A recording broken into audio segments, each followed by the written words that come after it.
سلام و عرض ادب خدمت دوستان عزیز، دوستانی که علاقمندند به کاشت گیاه خشخاش. بنده تو این کانال قصدم اینه که دوستانی که قصد کاشت داشت و برداشت این گیاه بهشتی رو دارن بهشون یه خورده آموزش بدم تا جایی که امکان داره. حالا امیدوارم مثمر ثمر باشه و حداقل اطلاعاتی بهتون داده باشه. اول از همه دوستان عزیز، فصل کاشت این گیاه تو هر منطقه با هر آب و هوایی کاشت میشه، ولی خود در فصل مناسبش. حالا فصل مناسب کی هست؟ زمانی که در منطقه شما گندم کاشت میشه. حالا شما هر وقت دیدین تو منطقه‌تون کشاورزا دارن گندم میکارن، بدونید که فصل کاشت این گیاهه. دومی مسئله بذر مناسبه. بذر مناسب یعنی چی؟ یعنی هر منطقی به نسبت دمایی خاص خودش بذر مناسب به منطقه خودش رو میخواد. البته ناگفته نمونه که هر مدل بذری رو که بکارید تو منطقه‌تون 100% سبز میشه و جوونه میزنه و بالاخره محصول میده، ولی اونجوری که شما مد نظرتون هست محصول دلخواه بهتون نمیده. مثلا در مناطق گرم بعضی رو میکارن که گل قرمز باشه، گل اناری باشه. در منطقه سردم گل سفیدا کارایی بهتر و محصول بهتری میدن. البته اینا تجربیات خودمه و بنده به نظر اساتید محترم توهین نمیکنم. حالا از مقوله بعضی که بگذاریم، مرحله سوم زمین مناسب. زمین مناسب یعنی چی؟ منظور از زمین مناسب اینه که در طول روز حتما باید آفتاب بهش بخوره، نور خورشید بهش بخوره، بتابه و سایه نباشه. در هیچ شرایطی سایه نباشه، تو هیچ مدت روز، تو هیچ ساعتی سایه نباشه. و بهتره اون زمین هم مثلا مثل این زمین الان، حالا یه درخت کوچیک هست، یه درخت نخل کنارش هست، مشکلی نداره. ولی اگه درخت بزرگتری که محل تجمع گنجشک‌ها و پرنده‌های دیگه است، سعی کنید تو منطقه، تو اون قسمت نکارید یا اون درخت رو بیکاریش بکنید. گنجشک‌ها رو بالاخره، چون گنجشک‌ها به محض اینا که اینا از زمین بیان بیرون میکنن، اینا رو میخورن. همچنین زمین نباید شوره‌زار باشه یا جنس خاکش زیادی چسبندگی داشته باشه، مثل گل رس و اینا.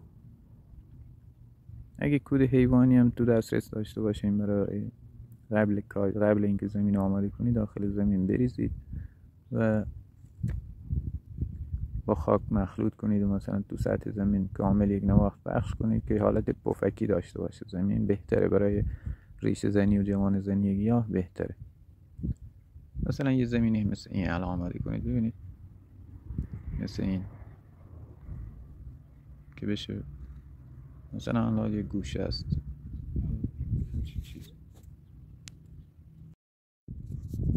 خب دوستان عزیز، بعد اینکه زمین رو آماده کردید و بذر مناسب رو تهیه کردید، الان وقتی کاشت بذر هست. حالا چطوری بذر بپاشیم؟ از اونجایی که بذر این گیاه بسیار ریزه و نمیتونید با دست مثل بذر گندم یا بذر یونجه یا دیگر گیاهان بشه بپاشید.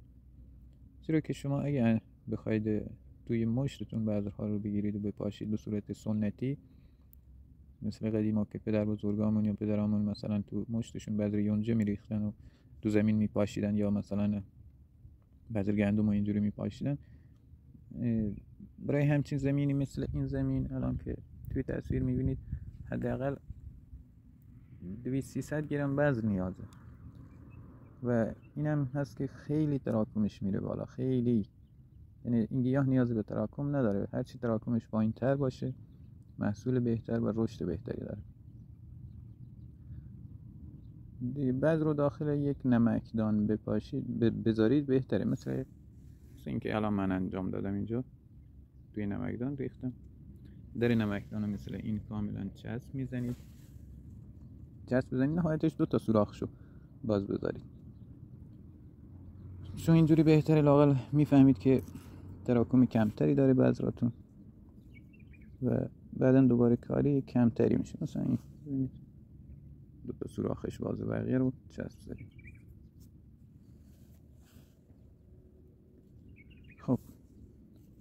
حالا اگر کلیپ رو خود من قطع میکنم تا ابزار مورد نیاز رو برای بزپاشی و شنکش و اینا آماده کنم، بعدا دوباره کلیپ میگیرم. خب دوستان عزیز، من قصدم این نیست که اینجا رو، این قسمت زمین رو بکارم، فقط محض آموزشه. فقط به خاطر که آموزش بدم چطوری بز بپاشین و چطوری شنکشش بکنید، یه خورده براتون بز میپاشم که ببینید چجوریه. مثلا ما این قسمت رو میخوایم بز بپاشی کنیم.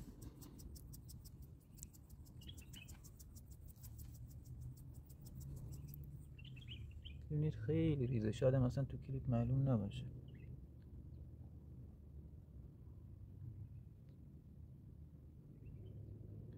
تا همین حد کافیه.